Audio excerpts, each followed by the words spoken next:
Ambush sa Ampatuan na ikinasawi ng isang MILF commander at tauhan nito, kinundina ng PNP. Manhunt sa mga suspect nagpapatuloy. Sa isang pahayag, sinabi ni Ampatuan Municipal Police Station Chief Captain Giuseppe Tamayo na karumaldumal ang pagpatay kay MILF Commander Ham Sangki Kindo alias Commander Tuwabak ng 118th Base Command at sa kasama nito na si Mohammad Akub. Ang dalawa ay sakay ng Suzuki minivan na minamaneho ni Commander Tuwabak patungong Sitio Bliss, Barangay Kapinpilan, Ampatuan, Maguindanao del Sur noong Lunes ng gabi nang sila'y ambusin. Sinabi ni Tamayo na ang ambush ay malinaw na kawalang respeto sa buhay ng isang tao at isang paghamon sa kaayusan at kapayapaan ng Barangay Kapinpilan.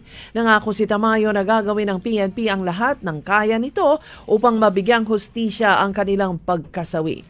Ganito rin ang pangako niya sa lahat ng mga biktima ng pamamaril at karahasan sa Ampatuan.